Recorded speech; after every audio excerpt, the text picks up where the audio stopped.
And we're especially, the focus really is her 3090 field experience, which is a component for IS, which is designed to give students an opportunity to do something a little outside of the normal class time frame. It takes a variety of forms, and in this is a very innovative first time it's taken the particular form that Deanna has done, and you're going to hear lots about. We've done a lot of preparation for this. Yes, and yes, all the examples today. So, Deanna, first I think, before we get into the actual field experience, I think it'd be good to have a little context. So, can you tell us a little bit about your interest in feminism, your kind of journey, and especially once you got to SSU, and how your feminism has evolved? Sure. Okay. So I've always been really interested in women's studies, and it wasn't really until I came here that actually kind of was nurtured in me, I guess. Here where there is no women's studies. Yeah. And I think that was kind of my draw to international studies, because that kind of gave me a platform and an avenue to kind of explore that in an academic way. If people have been in IS class with me, you're probably sick of hearing presentations about gender equality, because every time something came up, that was always what I was drawn to. That's always what I was going to.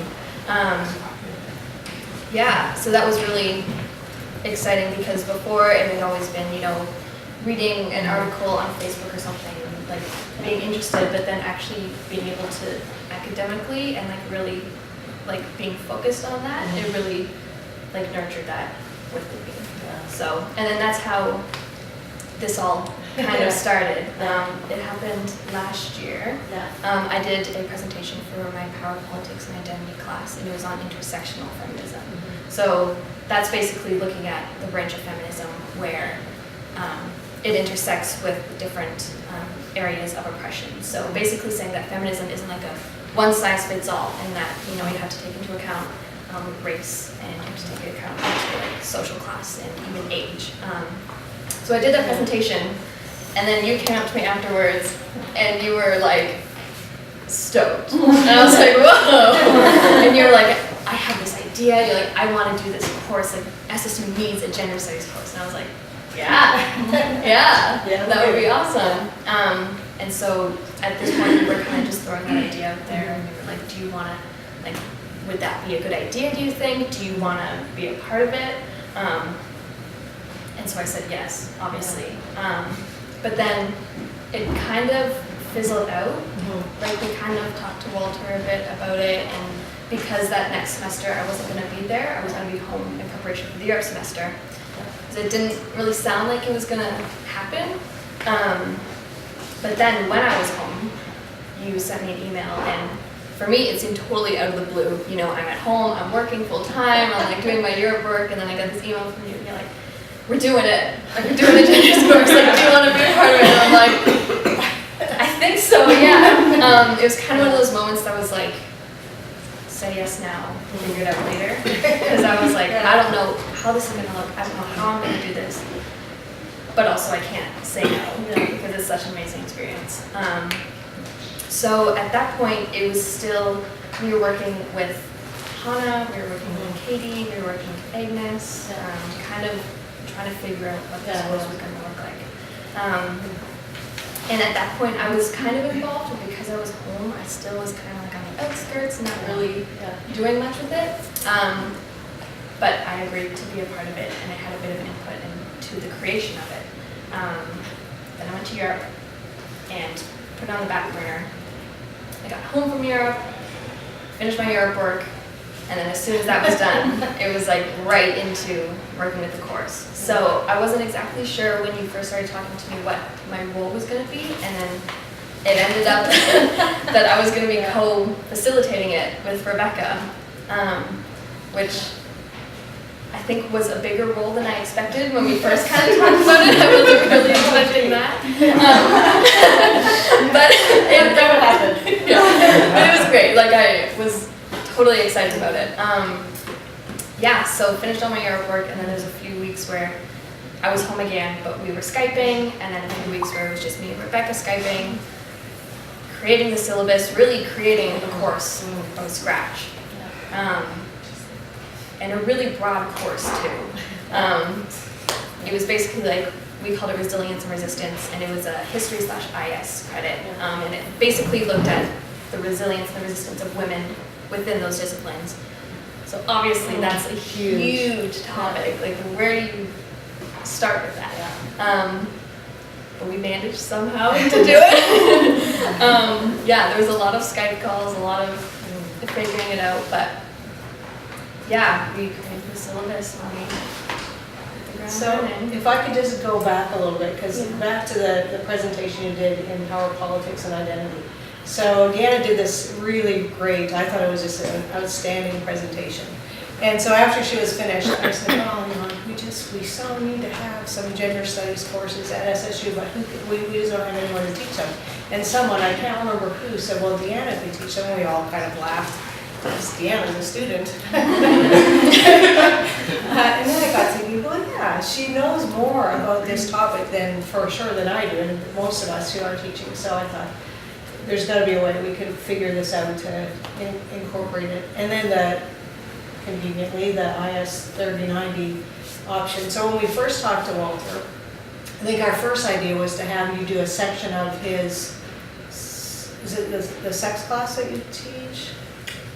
Maybe. Oh, you don't remember? Okay, well, there was a course, but anyway, that didn't work because you were going home. So then it turns out at a faculty meeting, we were talking about a gender course, and Rebecca was planning to do a history gender course. And Agnes and I and Hannah, you know, we all said, well, we think we want to have a gender course with a focus on our own disciplines. So then we thought, well, we'll do a multidisciplinary course. And then it was a little unwieldy with English, IS, and history. Do we have anything else in the original mix? No, anyway. That's how it did get pared down to IS history, and then it got pared down to Deanna and Rebecca. And yeah, so I'm sure it did feel a little bit like getting thrown into the deep end. Yeah. So, Yeah. can you talk a little bit about the course itself, and once the kind of the schedule had been planned and laid out, the challenges and the good parts of plunging into that kind of an experience of teaching? Yeah, so you actually kind of touched on it a little bit. One of the biggest challenges for me was being a student and being a teacher. You gave me this book, some people have probably read it, The Courage to Teach by Carson Palmer. And there was a quote in here that I'm kind of glad that I read it afterwards, because I think that if I read it before, I would have been too scared to actually like jump into it. But there's a quote in here that really kind of helps sum up like my biggest challenge, because he talks about the fear of having a live encounter with the other while teaching. And he says that to avoid a live encounter with teachers, students can hide behind their notebooks and their silence. To avoid a live encounter with students, teachers can hide behind their podiums, their credentials, their power. So looking at that, I was kind of caught in this weird tension where I wasn't a student.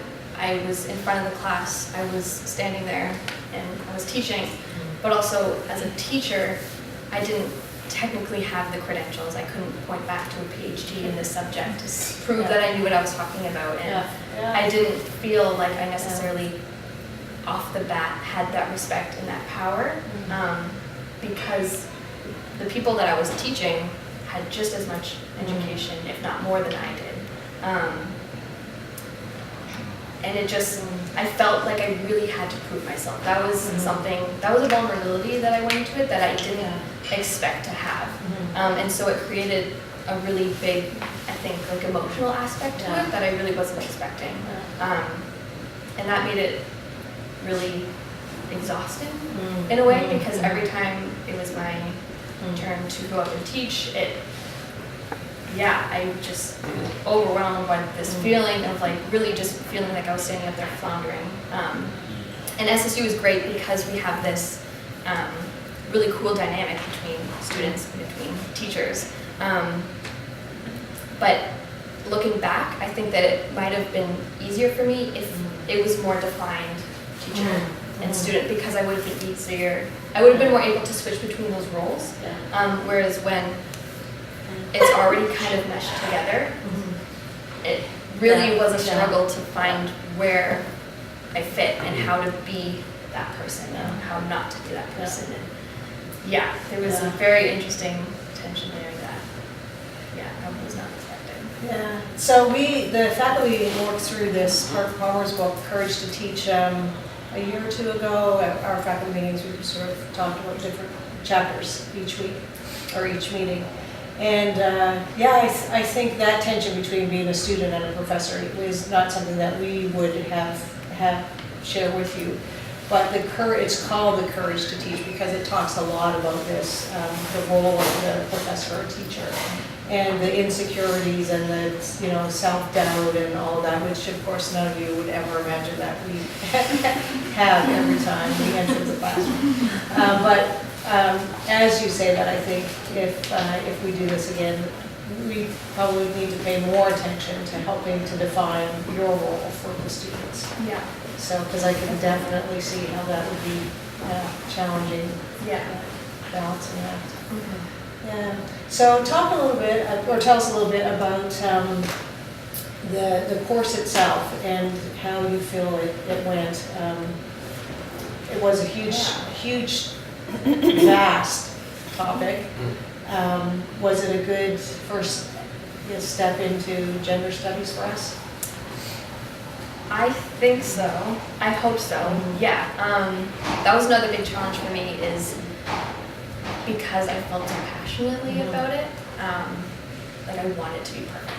I was like, I want to be able, I love this so much and this matters so much to me that I want this to be so good. Like I want to be able to express that.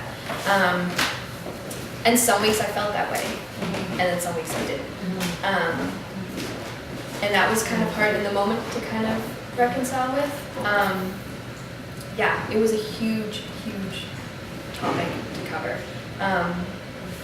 One thing that I was able to see the course evaluations that students had sent in, and looking through them, there were some that, not exactly criticisms, but basically people saying, this is kind of what I expected it to be, and this was not it at all, which is totally valid because, it's a new course, it was designed to be pretty broad. There's always room for more, there's always room for improvement, especially this was the first time going into it. Very experimental, it felt like. And especially because it was crossed with IS and history, that opens up even more areas to go through. But I think it went well. Yeah.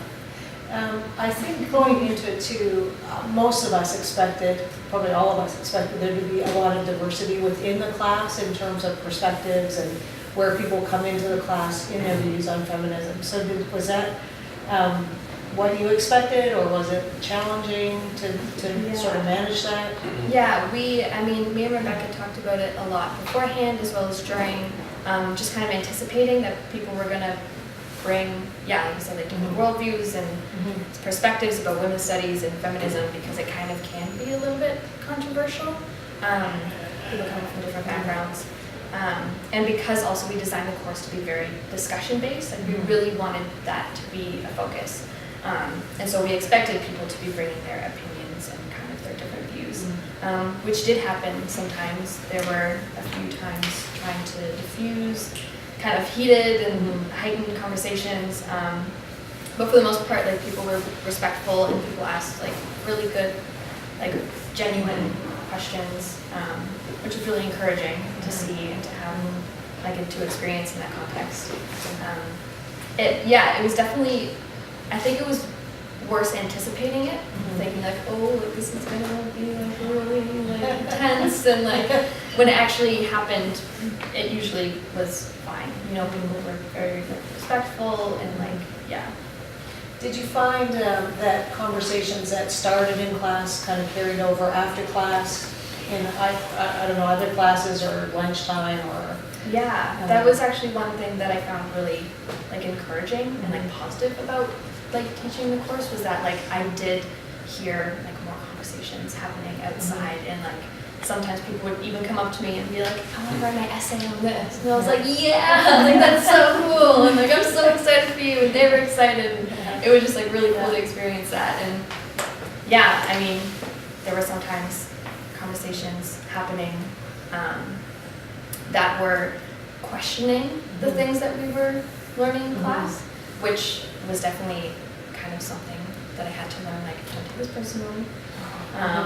They're not discrediting what you're saying, they're just questioning it, and that's the whole point, you know, like that should be encouraged. So like, sometimes was tough to hear that, but also then taking a step back and being like, no, this is great that this is starting this conversation and that this is getting people to think about it and question it and like, just bringing that conversation more open into the school. Yeah, I really enjoyed that. Were there other challenges that stand out, aside from the tension between being professor or teacher and student? That was the main one. I mean, just a general one was time management, being a student, and like I said, like wanting the course to be as good as it could be and wanting to devote more of my time, but there were some weeks where I just couldn't because I had other courses, I was in the middle of writing my thesis, like it just, sometimes I just didn't have the time to give that I wanted to, and having to be okay with that and be okay with what I could give and like recognizing that I still am a student and like that's totally fine. Yeah, that was a big one for me as well. Would you, had you done any teaching before, aside from making presentations in class and other things? Just presentations and stuff, yeah. Which, when I think back, like when I was in high school, I was like the shy kid. I hated presentations. I hated getting up in front of the class. So like thinking back to high school, like I never would have thought that that I would have done this or wanted to do this or anything. Like me standing up in front of a class, like doing like big presentations, like more than once a semester, like I don't think so. No. But I mean, being at SSU has really like encouraged me in that, and I've gained a lot of confidence in that, especially being able to teach and talk about the things that I want to. That makes all the difference, really, like when I'm excited about it, and also when I know my stuff, you know, when it's not just something that I researched for like a day before, like when it's stuff that I've been... What, a day before?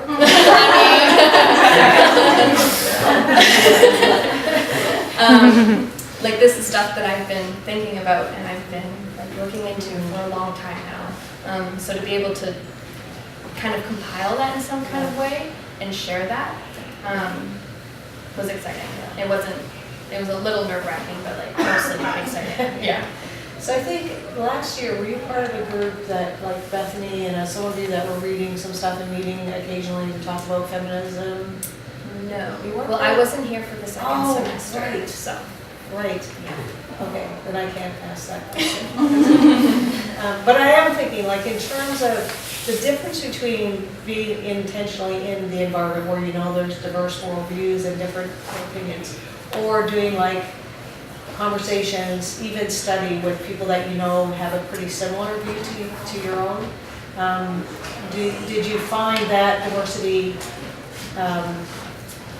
fun to be part of, or was it frustrating to think, okay, I really believe this for me and I really want people to see my view of this, and the tension between that and thinking, okay, we just don't see this the same way and probably we're never going to see it the same way. Oh, that definitely happened. Yeah.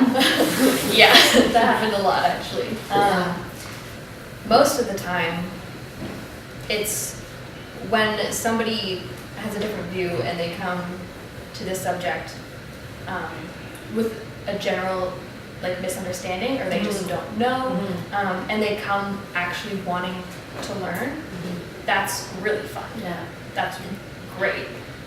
It's when people come and they don't have that genuine desire to understand, when it doesn't even seem like they're trying to understand, and it seems like they're just trying to make a scene or something like that. That's when it gets frustrating, and you have to kind of learn when to let that go and kind of not to give up on people, but like, but for your own sake, just to like be able to say like, we're not getting anywhere with this, then it's time to go.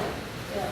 Yeah. So do you see, in your future after SSU, are you interested in teaching, or will you find opportunities to share your passion, your vision around feminism? Yeah, it's definitely an option. I mean, I have no plans as of right now. But it is something that I would like to either do a master's program or continue on my education more in that direction.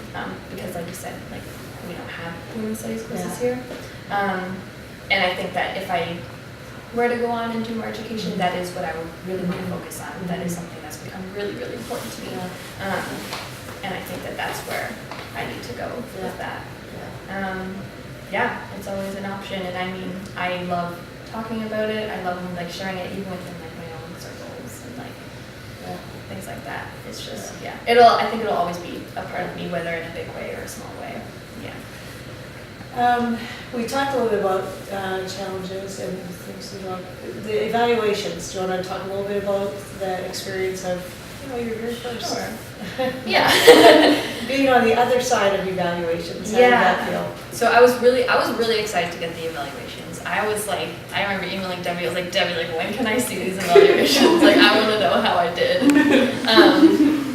So reading through them, it was, for the most part, pretty good. Most of them were pretty general, like, it was good, it was fine. Some of them had good constructive criticism, and I was like, yes, that's good. Like, this is the first time we've done this. Like, we want all the criticism and like, constructive criticism that we can get. So that was encouraging. And like I said, like some people had expectations that weren't met, and so that was understandable. And then there were comments that were not great. And we talked about that a little bit. And it was encouraging because I remember you telling me that you were also affected by these comments when you read them. So I was like, okay, it's not just me, like being over dramatic and like taking everything personally. And so that took some time, some processing to really be like, okay, what does this mean? Like, does this matter? Does this actually reflect on me and on my performance? And also realizing that those comments were outliers. The general consensus, what people were actually saying to my face was really encouraging. And that's kind of what I was holding on to. That is what I hold on to.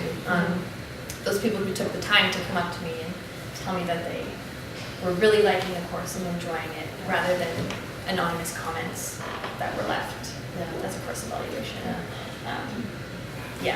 So it took a bit of powering through, but I actually thought when we talked about the evaluations after and it settled for a bit, I thought you had really a good process for kind of coming to terms with that.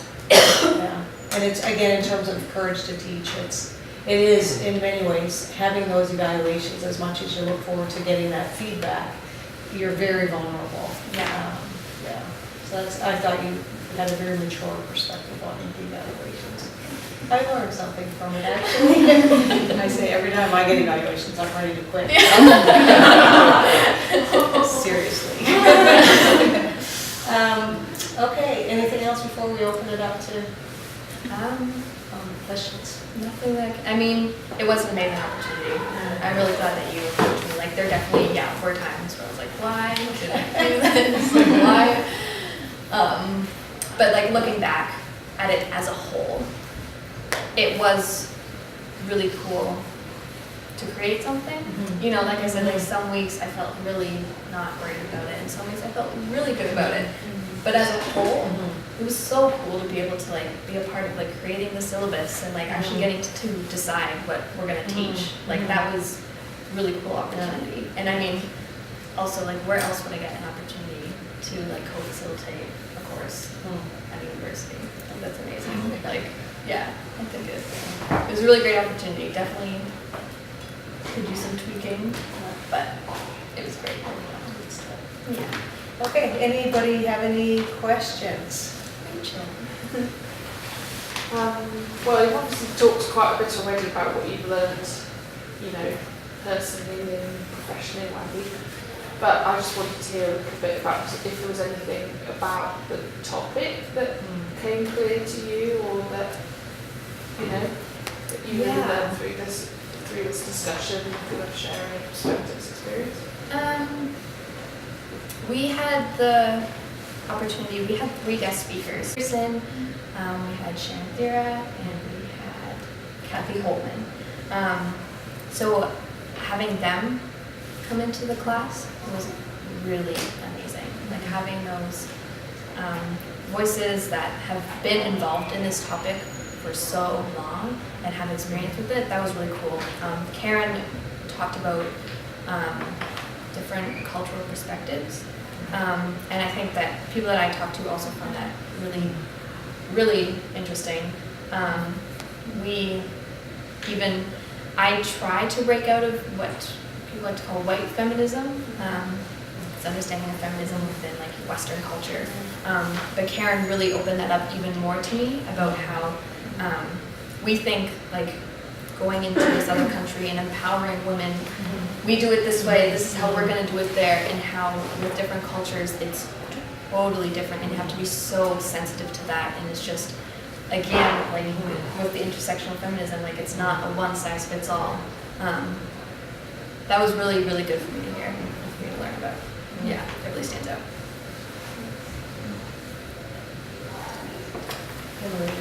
I was in that class.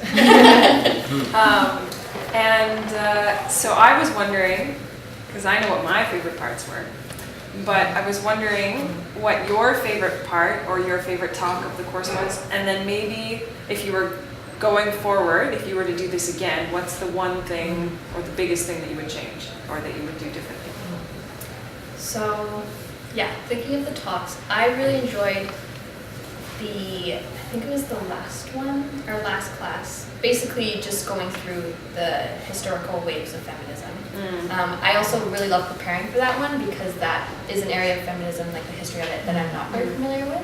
So being able to like explore that. You did a good job. I remember that slideshow. Being able to research that for myself was really great. And then also, yeah, I feel like also just the fact that people seem to be engaged during that presentation, it just seemed like a really good way to end the class. I really enjoyed that one. And if I were to do it again, I kind of going back to my challenges with the course, feeling a lot of times I felt like I worried too much about I guess what people thought of me and trying to prove myself and trying to make everything perfect. So I think if I were to do it again, I would try and not focus on that as much and really just focus on creating that space for learning and how to do that better instead of just thinking about me and how I look when I'm standing up there and what people are thinking about me, and really trying to focus on, creating a better learning space. Just as you said, I think we talk a lot about at SSU about a community of learning and like everyone bringing their experiences and their ideas.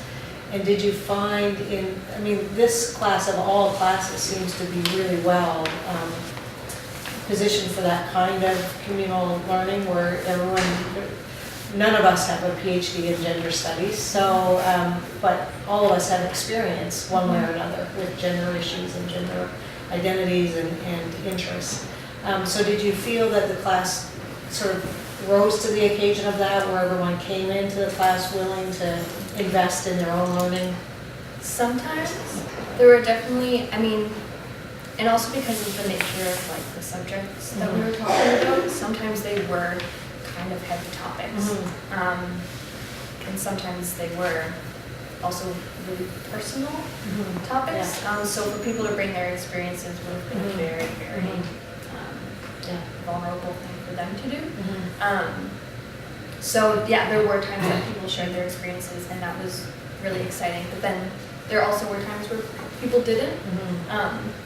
And there were times where I wish that people, would have talked more, and I was like, we could have had a great discussion about this, but also understanding that this was a course of 15 people. which like for SSU, like that's pretty big. And that's, with that many people, like that's hard to share those experiences sometimes.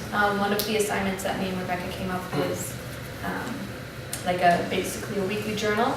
And I think that part of that, the idea behind that was because we understood that people probably would be okay with speaking up all the time in class, that people could put that into a journal and kind of help process it that way and contribute to the class in that way. Because as much as we want people to always be sharing, if everybody's vulnerable, it'll be great, but also like that's not a realistic thing to expect from people. Walter. So I'm really interested in you're saying that in high school you wouldn't have seen yourself doing this kind of thing. So awesome that you are. And so any sense of what kind of steps help make that possible? Because you're a great communicator and you have a very confident voice, which is nice. That doesn't come from nowhere. So any idea what little steps help along the way? Well, for me, gaining confidence within presentations, it was helpful here at SSU because of the small classrooms. And because, I mean, even now, like I'm talking in front of people that I know and that I know care about me, and that, like, just understanding that is really helpful. A lot of times I told myself to just fake it till you make it. Like really just like, even if you don't know what you're talking about, like just try and pretend that you do. It's gonna come off as fine. And it's worked so far, so I'm gonna keep going with it. That's probably my biggest thing, is fake it till you make it. That one's great when it works.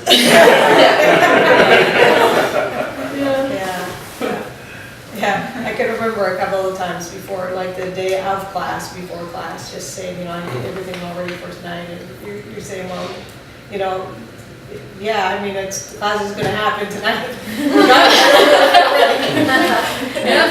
Welcome to our world.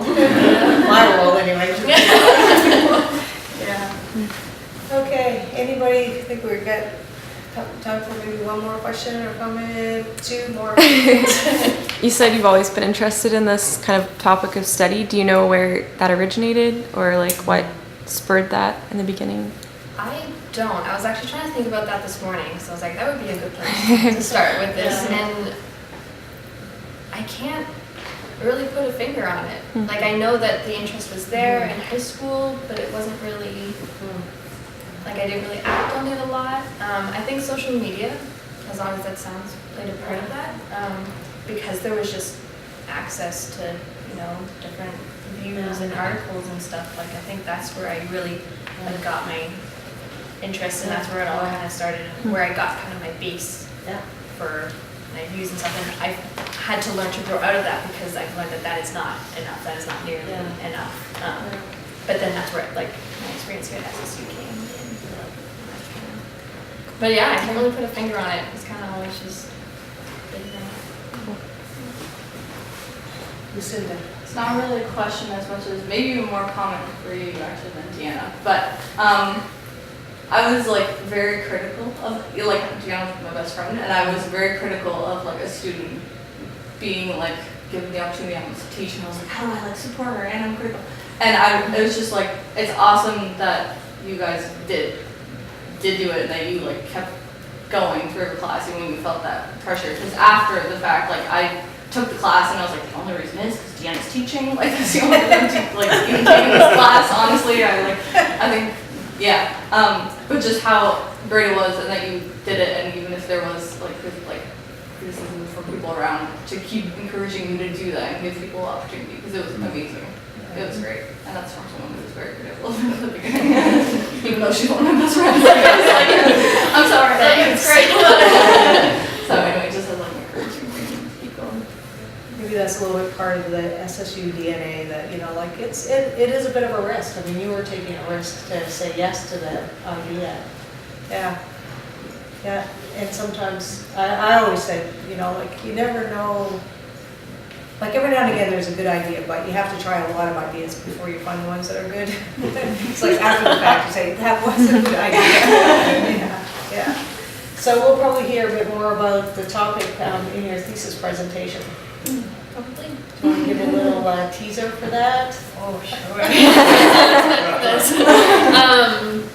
Yeah, my thesis, as you know, because you're my thesis supervisor, is on the dehumanizing properties of Christian purity culture on women.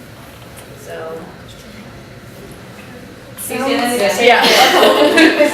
It's on the dehumanizing properties of Christian purity culture on women. So basically looking at the way that the church, historically and also today, especially within evangelical mostly areas, how it approaches purity and how it actually can be very damaging when taught incorrectly, and it evokes a lot of feelings of shame and guilt and all of that.